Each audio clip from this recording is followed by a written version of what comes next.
填土之道有道理，海恩，海恩，我理想中的餐酒生活。刚我吃饭也喝一点啤酒，所以脸有一点红，不好意思。不过是没有什么问题啊，还可以讲话，因为那一点点而已。如果你有在不要讲学喝酒，这样讲有点怪哈。如果你懂得一点点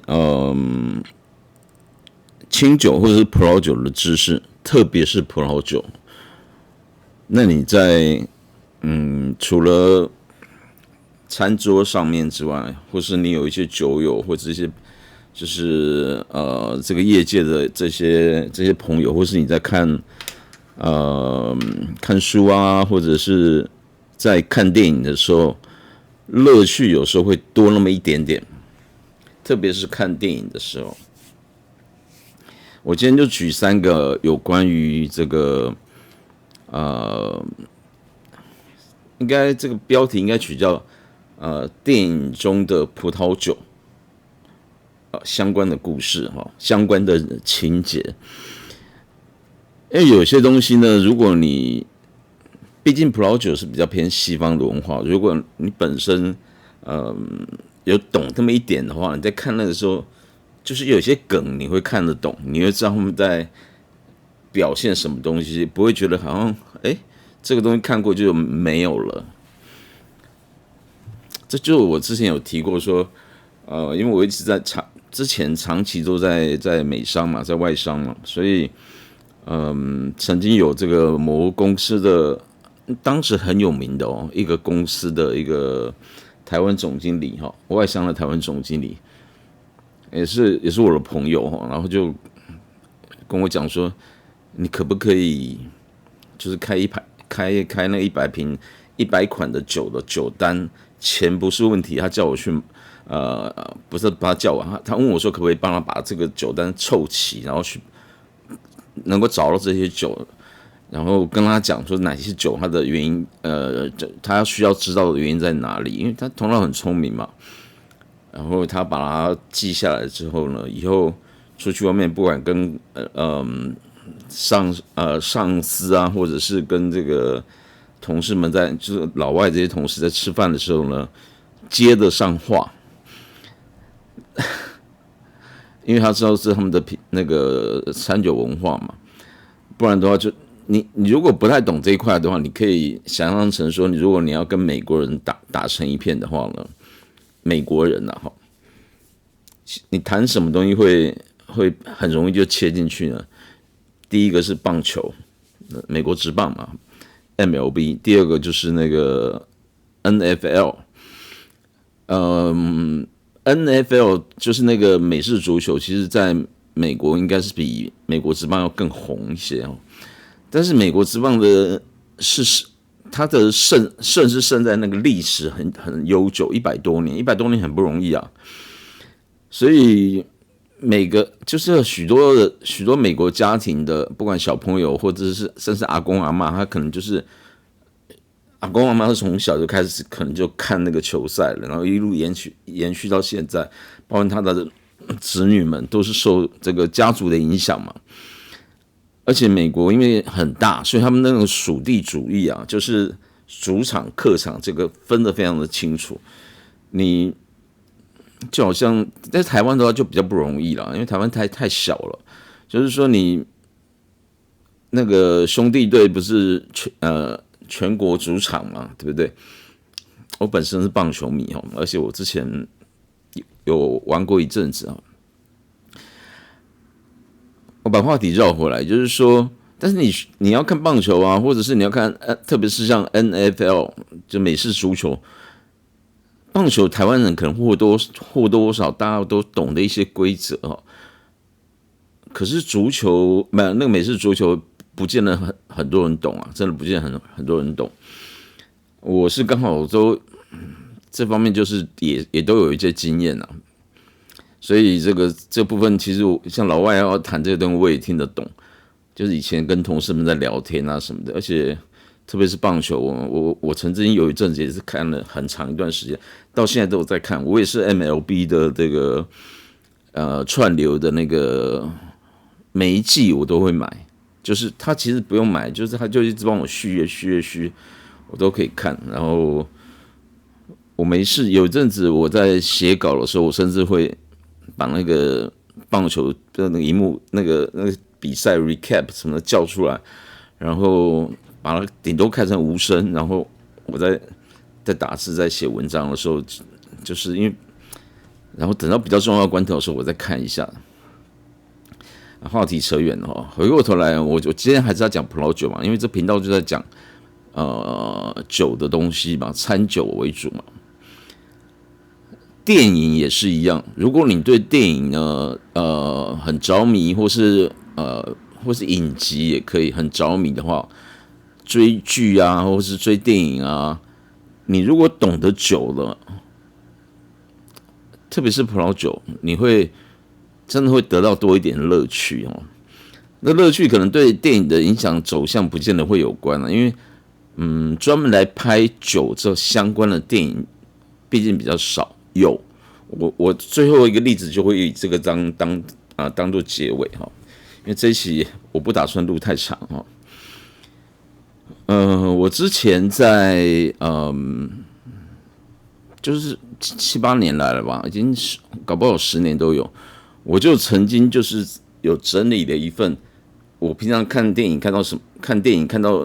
某个情节里面出现酒的时候，有时候我会暂停，然后我会去看那是什么酒，然后去如果特别是又跟这个电影有一点相关的话呢，我就会把它记下来，我会把它反正做记录下来。然后那时候那个记录大概累积了应该有三四十篇吧，就是那一段这样。可是后来不知道怎么样被我搞丢了，所以现在不然我现在这个大概就可以开10集的专题来讲，而且我会把那个当时这个用这个酒，然后他前后的那个在这个情节里面扮演什么样的角色，我有把它记录下来。以前真的很认真啊，在就是说除了酒的本身之外，我还去研究这个文化，或者他在这个不管书或者是这种艺文作品里面的扮演的角色。不过没关系，反正我今天还是可以随便就可以举3个例子出来。第一个例子呢，就是这应该是2021年拍的片子吧，它的英文片名应该叫做 The Hunt，The Hunt Hunt， 台湾好像翻译做猎杀游戏还是什么的哈，反正就 The Hunt， 猎杀游戏。情节我就不透露了，反正最后就是那个大魔头就是一个女性嘛，然后他们就是整个情节其实就是在有钱人，然后在这个就不剧透了，反正就是玩弄那些比较没有钱的人，或者是这个有点像之前几年以前在美国爆发的那种类似像那种就左派右派的这样子的想法不一样的一些争论哦。然后他们只是说在电影里面演的比较夸张，就是这些有钱人把某些他们看不顺眼的，就是比较中低阶层人，就是迷昏了之后，然后弄到他们特制的营区里面，那个有钱人嘛，就会有很大的房子啊，有那个园区啊，不是营区，反正就是那种很大一个区域自家土地上面呢，然后就是把这些人当作猎物这样来猎杀，但是为了增加这个刺激的程度，所以他们也有给这些人选武器的机会。可是这些人是平民啊，所以就是选了武器之后，然后而且他们有那个猎杀的这些有钱人，他们有各种各样的器材，可以看到各样的场面，所以你躲啊，或者是你要绕跑都会被看到，然后他们这个有钱人就猎杀他们，把它当动物一样猎杀。那情节当然是有点血腥啊，但是其实它比较偏向有一点黑色喜剧的那种感觉。但是呢，坦白讲，它不是一个真的说拍的多好的片子，只是说情节你如果是像这种爆米花片了嘛，没什么事可以看，因为你看完呢，有些电影是很好看没有错，但是有些电影很好看，看完你不会想要看第二次，可是看完的当下会觉得很受震撼，问题是不会想要看第二次。比方讲有一部电影叫做名字我忘记了，这个反正跟火有关的什么战火浮生吗？不是，我忘记了，我在留言区再补就好了哈。因为那部片子我只看了一次，然后可是我有买，我把它买下来，我就没有再看第二次，因为那个情节我就看完就是实在太受震撼了，就觉得说，他好像有得奥斯卡的最佳外语片吧，是烈火，好像叫烈火焚身吧，反正大家去查一下哈，英文片名我也忘记了。话题绕回来哈，就是说，反而是这种娱乐性的片子呢，有时候魔鬼终结者啊，或者是漫威的一些电影那种，你即便你看过，你还可以再看第二遍，就是比较无脑式的这边看。我讲的这个《The Hunt》就是有点这样的片子的味道。然后这部片子呢，其实引起我的一个兴趣是它在就是那个大魔头，那个最后那个大魔头呢，其实中间在后半段在交代这个人的时候呢，他是算是一个蛮有品味、蛮有知识性的人，所以是公司的大老板嘛。在那个这片子的最后有一段，他们在反正大魔头今天最后死的任何的这种片子都是这样子啊。他对自己很有自信，所以他知道有人要来复仇的时候呢，他还在家里，就是他自己的那个基地里面，他还在煮菜啊，在要喝酒啊，要吃饭啊什么的，而且很讲究，非常讲究，讲究什么东西要什么乳酪要用什么哪一种等级的会最好。然后这个里面当然就有提到说，他没有提，其实他没有提，但是他有一个冰桶在那边，他放了一瓶香槟。那个香槟，坦白讲，我喝过一次，但是人家请的，因为我买不起。为什么？因为那一瓶香槟呢是。一瓶市价我不晓得台湾卖多少钱，但是美金的话，大概如果要按照美金来换成台币的话，大概就要7-8万块钱台币一瓶。好，正常瓶750ml的。那通常以我的经验来讲，通常这种有品牌的酒呢，如果国外定价是这样，在国内一定只会更高，不可能会更低。特别是如果它产量又不多。我这边补充一些香槟的小知识，就是说，香槟基本上呢，之前有提过，有那种地理产权标示的这种，只有在香槟区以香槟法，什么叫香槟法？就是瓶内2次发酵的这种传统的方式，才能够，而且在香槟区产的，而且规定要用哪些葡萄，只能用哪些葡萄，然后你才可以在那个瓶子上面写上。Champagne 这个 CHAMPAGNE 香槟这个字，香槟其实是一个香槟区它在法国的，它靠近右上角的地方了，它已经有一点靠近德国了那边气候很冷比较相对来讲比较偏冷，在巴黎的右边一点的地方。这个第二个是香槟呢，是除了地理产权标示之外呢，然后香槟在酿造的过程呢，基本上呢，以粗略来讲，我们可以分成3种。第一种就是同样都香槟法去酿造瓶内二次发酵去酿造的，但是基本上可以分成3种。第一种就是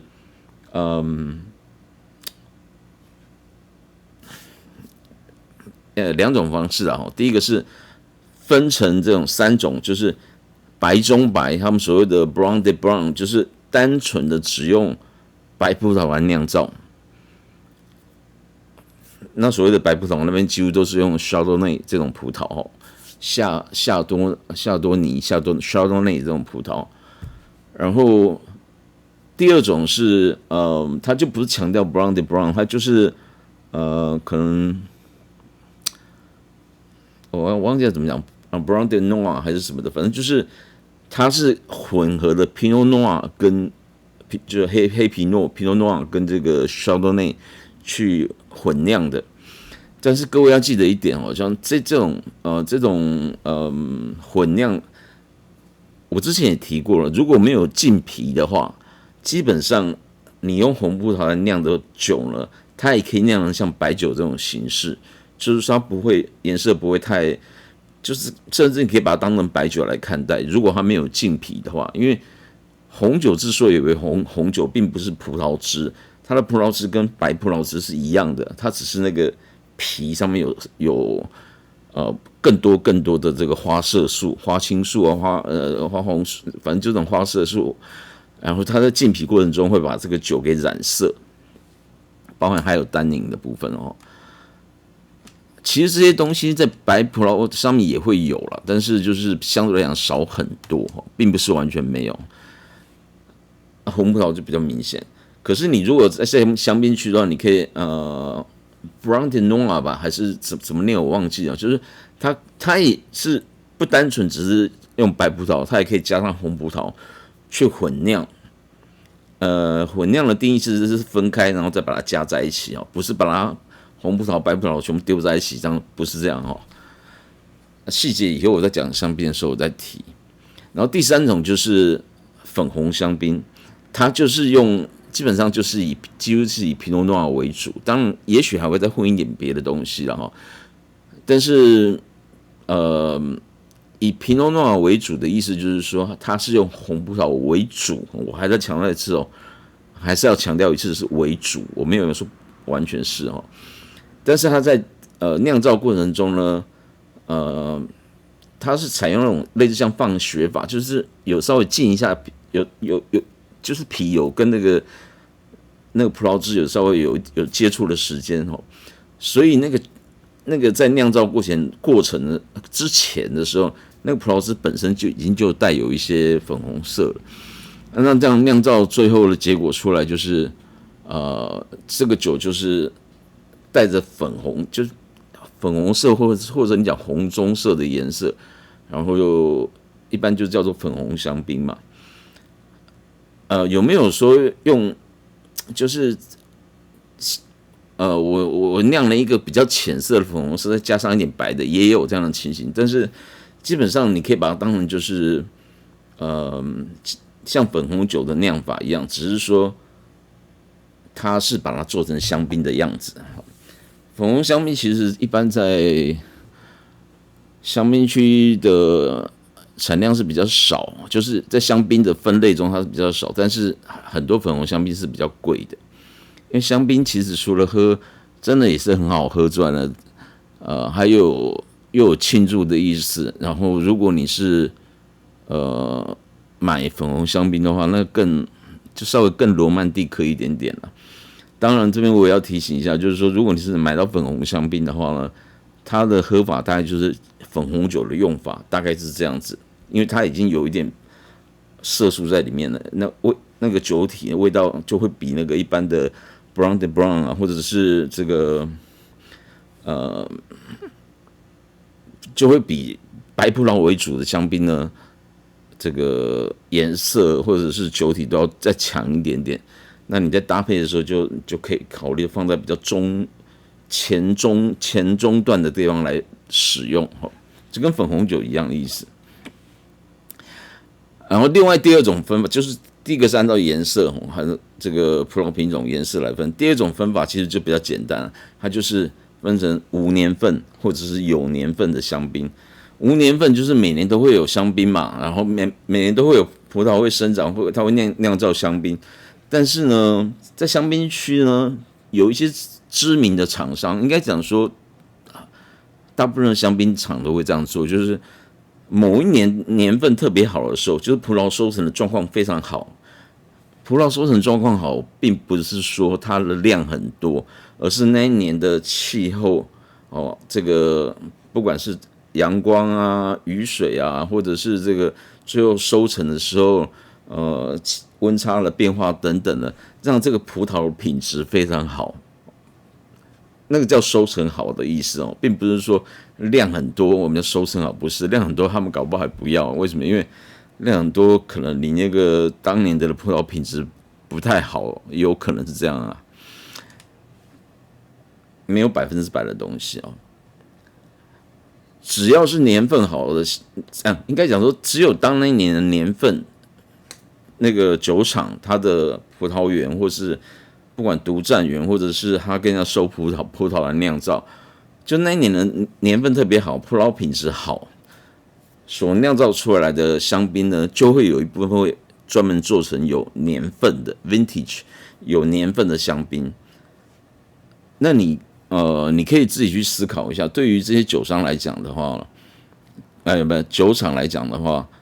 你觉得有年份的香槟会比较多，还是没有年份？没有年份就是反正今年年份没有那么好，他就把今年酿造的酒，可能再混一些之前的年份的东西，把它调和出来一个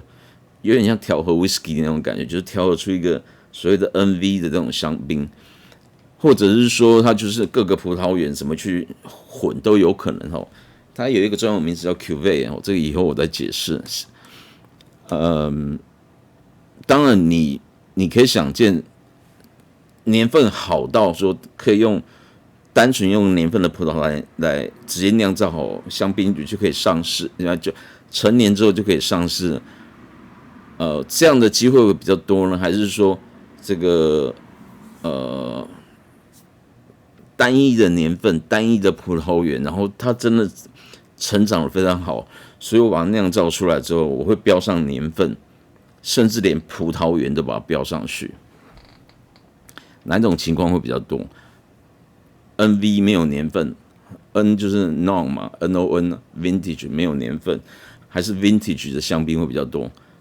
当然是 NV 比较多嘛。一般来讲的话，这种年份香槟是比较难得的，所以如果你买一瓶真正的香槟，法国产的香槟区的香槟，上面有写 Champagne 在上面的，而且也有年份的话，那种酒绝对不会便宜的，因为它的量一定相对来讲比较少，而且很多年份香槟之所以年份好，表示它里面比较丰富，这个原始酒体是比较丰富了，所以有两种情形，第一种情形就是酒厂可能会酿造好了之后，装瓶在瓶内2次发酵，它会放在这个他们的酒窖可能在地底的那种山洞里面的那种，然后会放一段时间。我讲的一段时间不是几个月哦，可能会比较夸张一点，可能会8年、10年、12年这样子，这么久才放出来。所以你说这种酒厂，它现金要怎么周转？它的那个无年份香槟才是最大赚钱的工具啊！因为你不可能靠年份香槟去赚，不是不可能啊。就算年份香槟卖得很贵，但它产量毕竟比较没那么多，而且它一格如果要标榜说可能是8年、10年之后才release 上市的话，你中间这个保存的成本要花多少钱？而且还有一些风险性在里面，所以你如果买到这样的香槟的话呢，酒厂如果放出来了，过了很多年放出来，你不要以为那个是很旧的香槟哦，它可能是你看到年份，比如说写一个2008年，然后它你买的时候它是2022年你买到了，当你看到瓶上面写2008年，你会觉得它是一个很老的香槟，所以赶快开，不是哦。因为这个酒可能是酒厂，它是08年好年份，在香槟区是好年份，然后所以它变成年份香槟嘛，它把它标上去之后呢，它可能到2020年、2021年、10年或几年、12年之后，它才开始拿到市场上去卖。那对他们来讲，这个时间点一定是酒厂觉得说啊，它可以喝了，但是可以喝跟很好喝还是有一段距离，所以你这可能就要去查资料，或是你面对的酒商是对这个酒很懂的话，你就要问他们说这个比较适应的时间是什么时候。其实我觉得上网查资料最好了，因为你打英文，你可以找到一堆东西，然后这些东西呢，其实现在英翻中很方便嘛，而且那个都是国外的资讯，又相较于说，进口商本身因为他最主要还是要把酒卖出去啊，那种讲的话的方式一定不一样。各位应该可以懂我的意思。那你查了之后，他搞不好应该可以再放更久，或者是放更久会更好喝。那这种所谓年份香槟呢，基本上价格一定不会太便宜，一定不会太便宜。但是呢，对我们一般人来讲，我是觉得年份香槟，除非你买到了，刚好就已经是不但已经是经过酒厂的窖藏，然后而且之前也放了一段，就是你买回来也放一段时间之后，你再喝，我觉得这样才是比较刚刚好的状况哦。或那你如果不想自己买来收，那可能就是买那些进口商他自己有保存好的，就是说他已经也放了一段时间那种有保存好，不是卖不出去哦，是有保存好的。那你就是要花钱来买时间嘛，就是这样子。然后这个回到这个电影这个故事呢，就是我一眼看出来就是它是某一个品牌的香槟，品牌我不要讲了，反正就是这个东西，我觉得不是重点，因为你如果不懂，你不知道这个品牌，不懂葡萄酒的话，不是那么懂的话，我讲品牌，讲它是哪一个，它甚至连哪一个园都有写出来，不是对，他没有写，但是我看那个瓶子那个样子，依照我的经验，我就知道应该是哪一家的。后来我有上网去查一下资料，果然是没有错。然后这酒呢，我就是说那一瓶大概国外都要卖七八万台币的嘛，美金折合台币。那更何况在台湾呢？台湾有钱人还是很多的啊。那你那一瓶卖10万块，我觉得应该都会有人要买，而且是供不应求。但是我刚刚讲了，这种东西通常都还可以放啊。然后这个片子里面有一段，就是他最后在复仇那个阶段呢。我前面的铺陈只是也稍微介绍一下，简单的介绍一下香槟啊，就是说，香槟区的香槟呢，用香槟法生产的香槟呢，除了风土特色之外呢，加上他们的香槟法是从那边开始，就是瓶内20发酵是从那边开始产生的，所以它的品质。以我个人喝许多国家的气泡酒的经验来讲，香槟区的香槟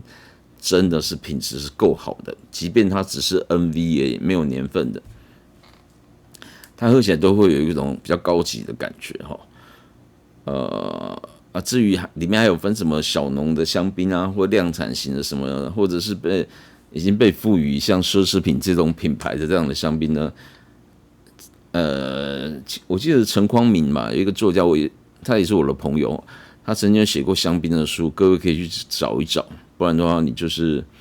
上网看一看资料也可以啦。其实香槟没有那么困难了哈。那香槟比较贵哈，就是这个你收之前要稍微考虑一下。可是它的陈年潜力比白酒还要好，所以你如果比如说餐酒搭配呢，你没有很有把握的话，前面最好就放香槟就可以了。NV 的就可以了，没有年份的，然后后面再接红酒。其实香槟放到快要没有气泡的时候，喝起来就是白酒啊。但是通常香槟的气泡都很足因为这个我就是上次讲过了，大概都五六个大气啊这么多，然后那个气泡都比较小，它可以就是持续力很强。那这个电影呢，就是如果你有拿过那种香槟，买过香槟的话呢。香槟还有一个特点，因为它里面压力很大，所以香槟的瓶子一定做的比较厚，底部还有一个很深的凹槽，就是比较厚那种设计是，其实就是有考虑到说，包括那个香槟的那个塞子都是像香菇一样嘛，就你塞进去，你拿出来塞不回去的。然后它真正封瓶之后，它上面还会再卷那种像铁线啊那种东西，就是反正你那开瓶是最后弄完之后，线都要拆掉，铁线都拆掉，说那个瓶子不是有些人还会摇，老外比较勇敢，还会摇一摇，然后再把瓶塞咚，嘣就弹出去了。开香槟是要小心了，这个往上开，你不要对着人哦，这个那个打出去的那个力量是很强的哦。我讲过，里面的大气压力很高嘛。那个主角呢，就是 BOSS 啊，那个最后大反派，他很有把握，他很有自信，因为是一个成功人士。他虽然知道有一个人要来，就是他们布的这些猎物里面呢，有一个人他很聪明，他把其他人都就反败为胜，把其他那些这些有钱人，就是把他们当成像动物一样在耍的这些人，都被他一个人都被他干掉了。被他干掉了之后呢，他最后就会找到这个大魔头。那大魔头在煮菜嘛，然后桌上放一瓶香槟。结果他进去之后，他们两个当然过程中就后来有要打，就是最后要搏斗。我讲过，这是一部黑色喜剧啊，所以它当然不是像那种英雄片一样啊，滴一滴血啊，或者是像以前布鲁斯威利演的那种，他演了好几集的那个Die Hard 中文翻译我也忘记怎么讲了 ，Die Hard 终极警探哦，那种让就是真正在那个。这个片子当然也是打斗也是很精彩，但它其中就会穿插一些桥段，像这就我要讲了，就是她女主角呢，最后剩下的是一个女生哈，然后她要跟大魔王决斗的时候呢，打到后面，当在厨房嘛，因为我讲过那个她觉得说你打不赢我的话，那她还在厨房里面煮菜、切菜什么的，然后准备等一下要庆祝，所以她还放一瓶香槟。符合他的身份，因为那个酒真的很贵哈。可是你那个，我讲说被虐杀了这个剩下的这个人，他是比较低，就是比较低层低阶的啦，不讲低层，就是一般人民，他不太懂这些东西，所以打到后面的时候，对方拿刀，我要拿什么东西，就是要打啊，两个都有功夫的底子，结果反正。电影都是这种演法嘛，就是主角一开始呢，就是可能会，即便他很厉害到那边，但是魔头也很厉害，所以一定会给主角一点颜色看，主角可能就被打得乱七八糟这样，然后他就是慌忙中就是没有厨房里面有刀，就是有刀子有什么的哦，这个反正打斗过程中就已经散了一地了。最后他突然就看到说那个桌上有一个冰桶，有一瓶香槟，他把它拿起来，很重哦，那很重哦。一般香槟的重量，我记得一瓶大概差不多接近至少2.5公斤，2.5到3公斤之间哦。拿起来，重量不输你，就是因为够重嘛，而且就是无论如何也是玻璃去做的啊，所以他要丢那个魔头的时候，那魔头。刚开始都不紧张，就是等到他打他连刀子丢他都不紧张，但他拿那笔香槟拿起来的时候，在电影里面演就是他丢出去，这魔头呢，如果是刀，他应该是要闪，对不对？他不是，他还在刚看到这个这个被要报仇这个主角把他香槟拿起来，看到他要扔的时候，他就先跟他讲说。不要扔那一瓶，然后问题是这个反杀了这个女主角，她就主角，她根本不知道这些酒嘛，所以她丢过去的时候，那个boss 就是那个魔王呢，其实他不是像闪刀子这样去闪，他是赶快扑过去接那个酒。因为怕那个酒会打破。打破的话呢，就是说你如果不懂那个酒，你就会觉得说它奇怪，它为什么有什么那个特别的？因为那是一瓶年份香槟，又是一个很好的酒厂的酒。然后那个酒厂的酒，就是我刚刚在前面提的东西，不是没有意义的。那一款香槟呢，这就是我刚刚讲那个价钱。然后即便你有钱，有时候还不见得买得到，因为它的限量嘛，限量就是残酷的嘛。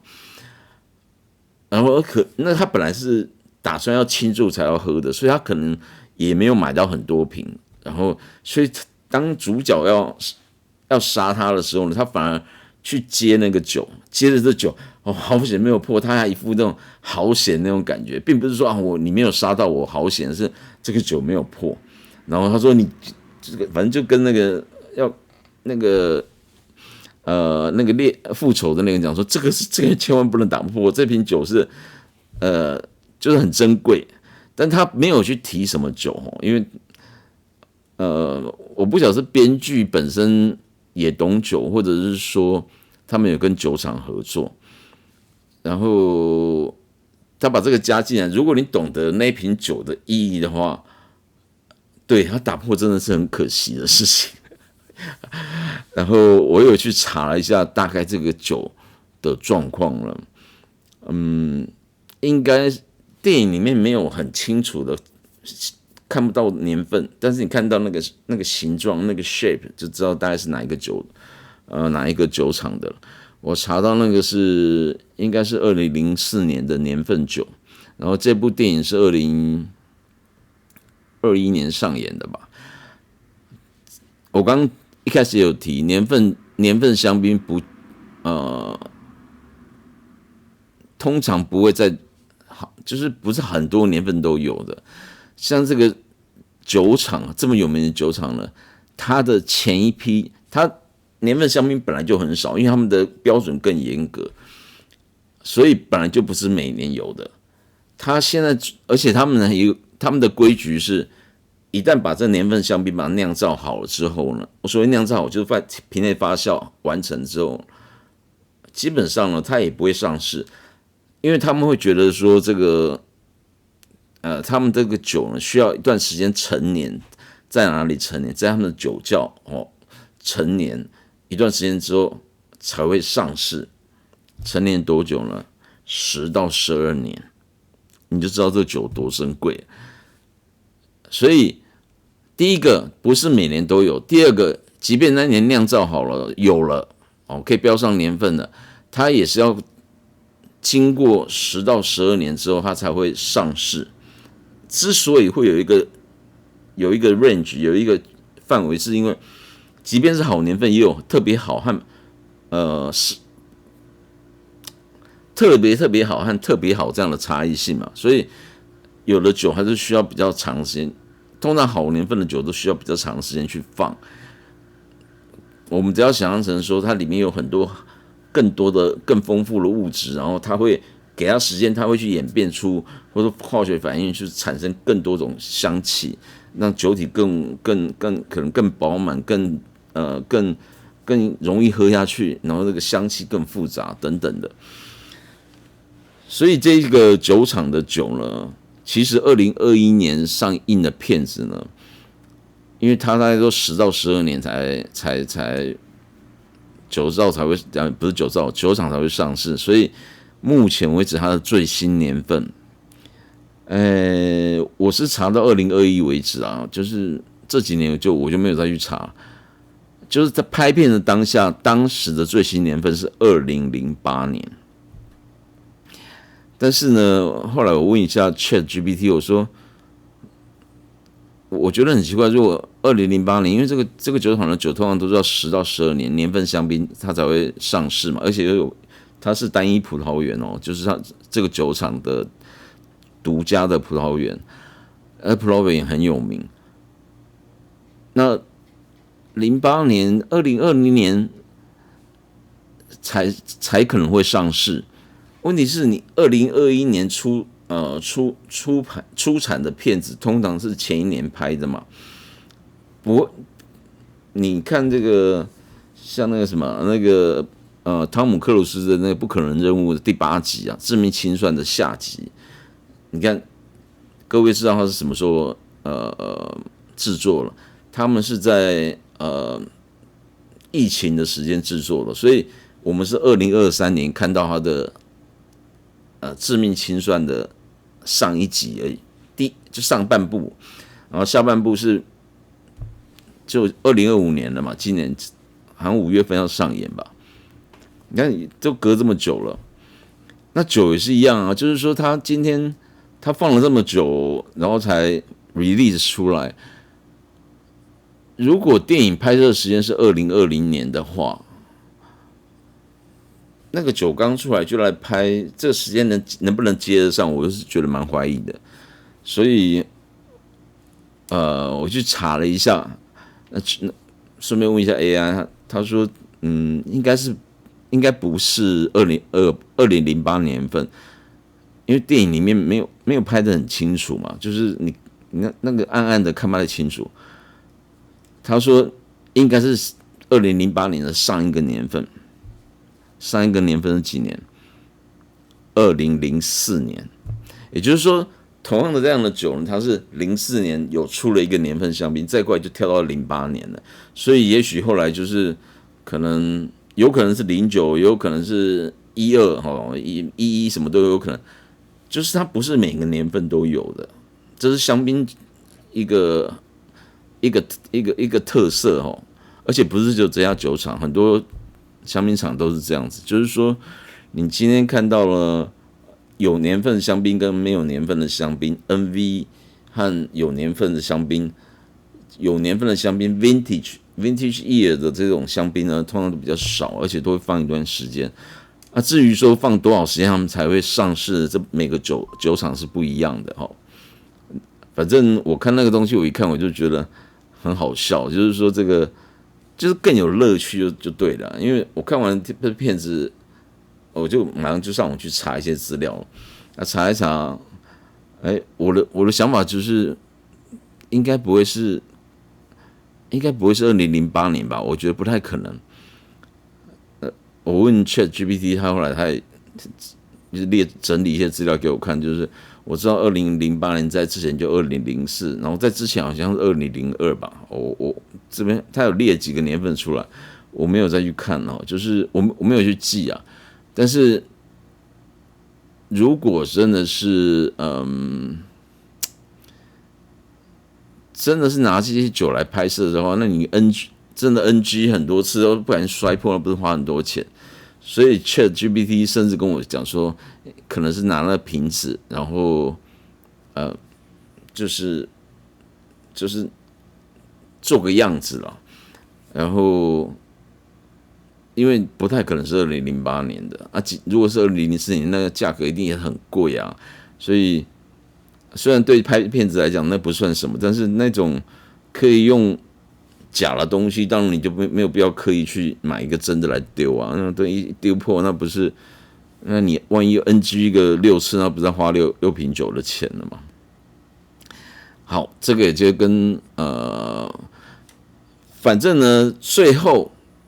他们没有用，两个人都有默契，都没有去动到那瓶酒来打斗，生死之间的打斗，最后当然 BOSS 死掉了。所以那个女主角最后离开这个复仇，就是成功把 BOSS 打倒之后，当然她也伤痕累累。然后要离开的时候呢，其实就受伤稍微整理好了，穿着礼服啊什么这样走出那个大门。为什么穿礼服？因为她是比较底层生活的人嘛，所以这个 BOSS 这个高阶比较讲高阶啊，就是比较有钱人的。他就用他房间里面的设备啊、好的衣服啊、鞋子怎么样，再加上化妆，就变成一个也蛮有贵气的一个模样。然后他手上拎的就是什么？就是那一瓶香槟。因为他也不懂，但是他知道这个人是一个社会的精英，或者是比较就是说有钱人嘛。然后他们都这么珍贵的东西，一定是很珍贵，所以他就拿了一个酒，就是我们心目中有钱的人的形象是怎么样的，他就是打扮成这个样子，然后再加上这个酒这样出去。所以如果你看得懂的话，就会觉得说这有点讽刺的意味，但是真的很好笑，而且那种感觉会觉得说这个编剧真的很会写这个故事。为什么？因为他写这些东西呢，就是也是要有稍微要懂酒的人才会去加进来，那也要有懂酒的人才，你在看这片子会觉得更好笑。这一点就是这样，你命都可以不要，但是那个酒还要留，要打斗的时候两个都会留着，就不会去破坏它。然后那个最后结局就是他们他上了这个飞机之后呢，我不剧透太多，反正上了飞机之后呢，他就要庆祝嘛，要庆祝逃过一劫什么的。他拿了个香槟呢，反正就请那个空姐这样处理之后，温度降低一点的之后，然后他是把整瓶拿起来用喝的，他不是倒那个，因为就是讲说他是比较底层的人，比较粗俗，但是那个空姐处理好，打开放到桶这边拿给他的时候，他直接咕噜咕噜就这样喝。然后空姐跟他讲说，他们这边还有鱼子酱，因为在老外就是他会用鱼子酱来配香槟。我自己试过了，我并没有觉得这很合，因为相对于这种有一点腥味、有一点潮味的海潮的潮味的这种海味的这样子的海鲜的东西呢，或者是我们讲，反正就是不管淡水或是河水的都一样的意思哦。通常都会比较有一股腥味嘛，再怎么新鲜也都会有腥味啦。那种腥味呢，如果你再配上酒，很容易被放大哦，不是盖过去哦。当然香槟是可以，很多人标榜说香槟是可以的，国外也是这样做。那最主要是因为香槟通常都是酸度比较高，它的酸度是比较高，因为它纬度比较高，生产区的纬度比较高，所以它为什么不会常常有好年份，就是因为它日照是严重不足。香槟区，我记得没有错也是旧世界国家，或是以法国来讲的话，是唯一它可以在年份相当不好的时候，可以加糖下去，在发酵过程中可以加糖下去，让它去加葡萄糖下去，让它去参与发酵。为什么？因为他们认为说，你如果因为天候的关系，最后对我没办法做年份香槟没有关系，但是你连 NV 都做不成的话，那一年的心血就白费了。所以这个产区他们自己有规定说，他们可以加糖，能够不加最好，但是可以加糖。加完糖之后，发酵过程中都会先以这个糖为把它发酵掉为主哦。那个补充这个足够的这种酒精浓度哦，因为酿酒就是没有酒精浓度的话不够高的话，很容易坏掉哦。特别是早期的年代，这是我要讲的第一个故事。讲第二个故事，我本以为我只要讲20分钟可以结束，结果现在已经快50分钟了。没关系，那反正因为这一期谈香槟的这个整个简略的知识呢，这个占了比较长的东西。可是我不讲的话，后面这个地方就你比较不能够体会出这个点在哪里哦。反正呢，在电影里面或文学作品里面呢，其实常常会出现这种酒的状态。那我本来讲3个故事，但是第3个故事其实可以谈的东西更多。那一部片子就是也是有点搞笑，但是看了会有一点心有戚戚焉，特别对我来讲，那个值得花一集来谈。我现在只在讲第2个就好了。第2个就是昆汀·塔伦提诺嘛，他导演的片子，大家应该都听过。其实我反而不记得他的英文片名是什么，反正中文片名就翻译成为《恶棍特工》。好，在台湾我们翻译成恶棍特工，讲的就是一群要布莱德比特 Brad Pitt 他就是率领一群人，然后对暗杀希特勒嘛。那中间就是因为这是一个比较老的片子，我想这个稍微剧透一点我无所谓，就是最后那个里面也是扮演一个是很诡诈、很狡诈的一个党卫军角色的一个就是那个算是反派的主角哈。他最后就是已经预言到说，他自己看得到希特勒已经快要不行了，所以他要投降美国嘛。然后虽然他最后抓到恶棍特工的这一群人啊，包含布莱德比特啊，但是呢，他反而是拿酒出来，然后倒了3杯酒，因为他抓到2个人嘛，然后包含他3个人每人1杯酒，然后就是松绑，然后进他们就大家一起喝酒。那当然，布莱德比特他一头雾水啊，他觉得说我们都已经杀掉你们这么多人了，你是要干嘛？原来他是要投降，他就是机会主义者，就是说他要投降，他要到哪跟美国讲啊，就是跟你上司讲啊，他要得到什么东西啊什么的啊，你也不能杀我这些东西。那就这个在那谈话的过程中呢，桌上摆的那个酒呢，就倒给他们那个酒呢。各位如果有去稍微，应该很多人都看过嘛，这片蛮有名的。他后面倒的那酒呢，它是一个很奇特的这种，那个酒瓶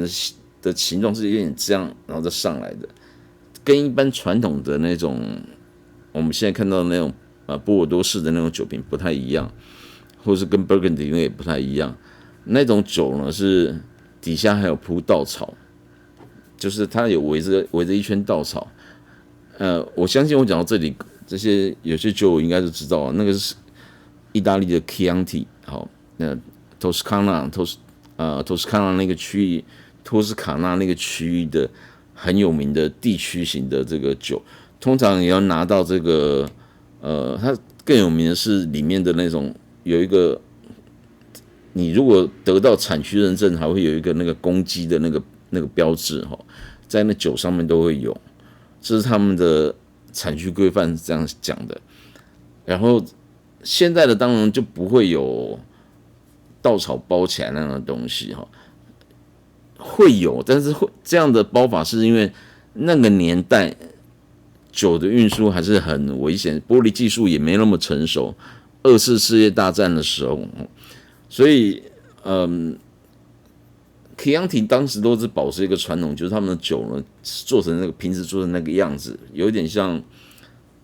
怎么讲？有点像底下一个圆球，然后上面有一根这样那种感觉。然后这个怕破掉，所以都还会再包一层那种像稻草啊还是什么那干稻草那样的东西啊，然后拖在底下，然后你这样放的时候也不会倒，然后也运送过程中也比较不容易碰撞，它就起到这种隔离的效果。所以，如果说虽然说那个场景是，不过我看到的时候，我第一个想到是，你意大利酒，可是你怎么，因为那个场景是在巴黎发生的嘛，所以你怎么不是用法国的酒呢？然后是用意大利的 Chianti， 可是其实想想也蛮有道理的，就是说。昆汀塔伦提诺在写这一段的时候，也许他想要强调的就是说，更符合历史一点。为什么？因为意大利是比较早就不行的嘛，然后德国是顽抗到底嘛，他们是一直到斯大林格勒攻防战输给苏联之后，才整个声势就瓦解掉了嘛，所以意大利是比较早投降的然后这个我在想说，他们可能就比较早就这些德军可能就劫掠了这些意大利的一些东西，包含这个很有名的 Chianti 的酒，所以他在片子里面用的就是倒这 Chianti 的酒，然后大家在那边喝。毕竟法国我记得1945年好像法国都还有生产酿酒，很奇怪哦，就是说，即便是战争年代呢，葡萄酒该收成还是要收成，然后这个就好像不成文的规定，就是如果两军在交战的时候，不会去打对方的古迹啊，或者是贫民区啊、医院啊这些东西，不然的话就是好像战争的潜规则是这样子嘛。这个就没什么好讲了，就是他到这个，但是话说回来了，因为现在即便是 Chianti， 如果因为我看到这样子的酒呢，基本上也都是比较是有象征的意义为主。现在大部分的 Chianti 的酒也都是正常的波尔多酒瓶的那种酒，那种形式的酒了。但是有些观光地啊，可能还会卖一些这种给人家回去当做装饰的这样子的酒。因为 Chianti 的酒相较于它虽然也是 Sangiovese 这种葡萄去酿的，但是相较于这个 Sangiovese 的变种就是 Brunello、De Montalcino 这个品种 ，Brunello BDM 这个品种，不是这个品种 BDM 这种 mutation 变异种来讲，这个 BDM 这个是比较可以放陈年的 ，Chianti 通常都是可以比较早喝的，相对于来讲比较廉价的，而且早期现在有没有修订我不知道，至少在10几年前应该都还没有修订。就是其实 Chianti 的酒里面，你要挂上什么公鸡标志啊，然后要产区认证，这个你要符合这个规范的话呢，里面不能它是红酒，但是你不能只用 Sangiovese 或是那个区域的其他的红葡萄而已。它规定，我记得没有，我如果没有记错，它规定至少要有50%加当地另外一种白葡萄的白酒进去，就是会混一点进去，但是那个目的就是为了要增加那个香气。所以 Chianti 的酒，你知道说在早期，现在应该还有，就是有这种早期的这种规范，一路一直下来，就是你不能超过5%，但是你一定要加这个。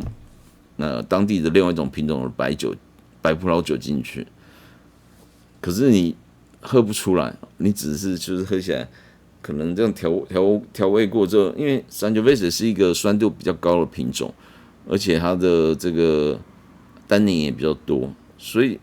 早期我觉得加那些白酒进去，应该是有一点要平衡味道的理由在里面吧。然后他索性把它写在他的产区规范里面，这个就是有关 Chianti 酒的一个小典故了哈。Chianti 其实我去过 Montalcino， 我去那边附近，我有开车在那个 Toscana 那边，就是漫无目的的走哈。跟当时的女朋友，我在就是反正 Toscana 那边也是。很大一个区域，然后开车在这种酒庄间闲晃，然后你可以看到招牌，路上的招牌都会写，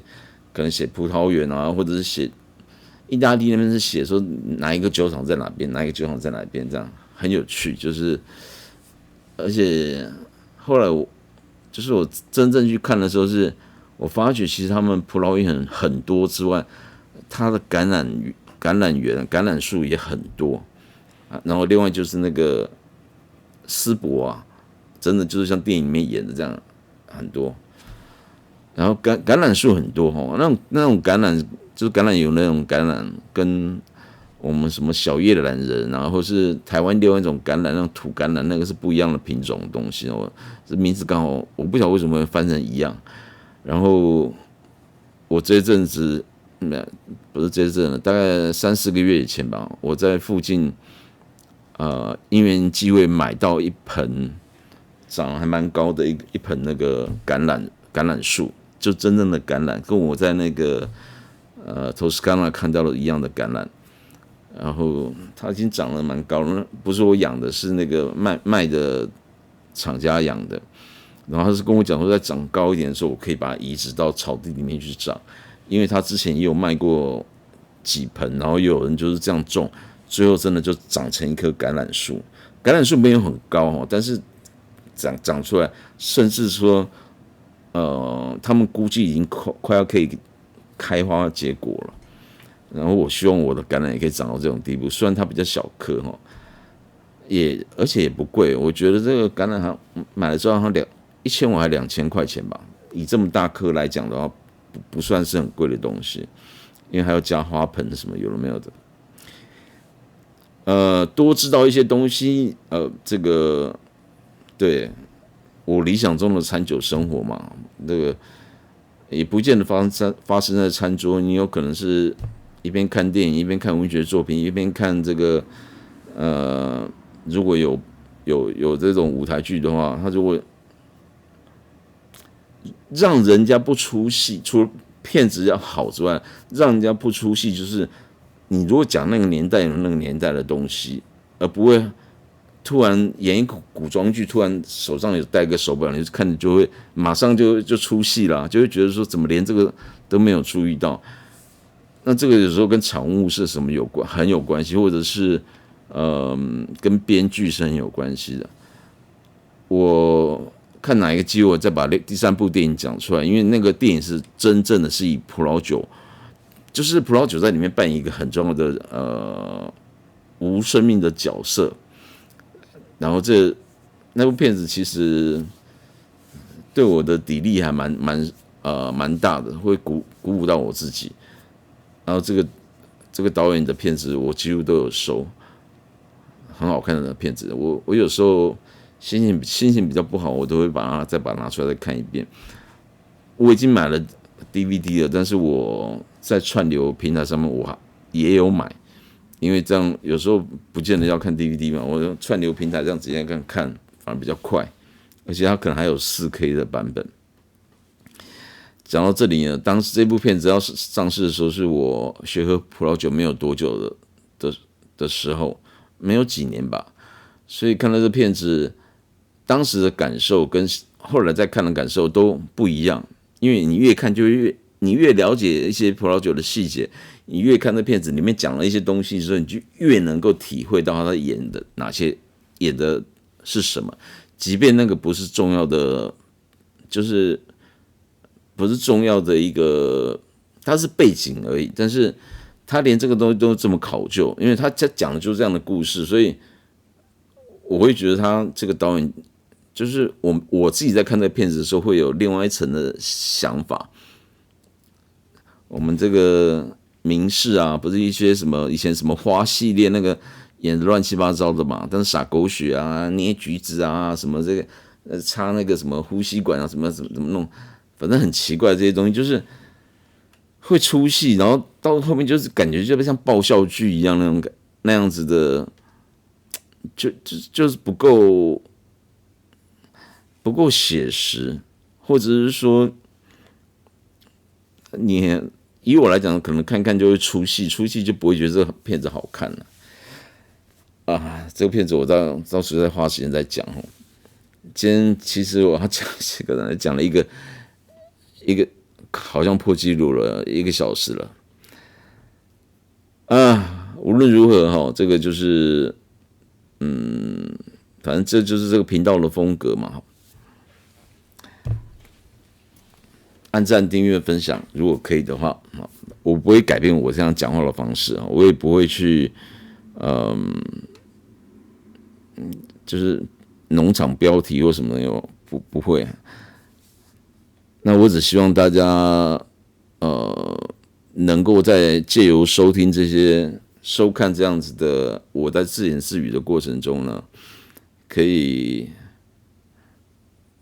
学到一点东西，或者是有另外一个角度在看这种不管是清酒或葡萄酒，或者是相关的饮食方面的一些东西经验分享。我是海恩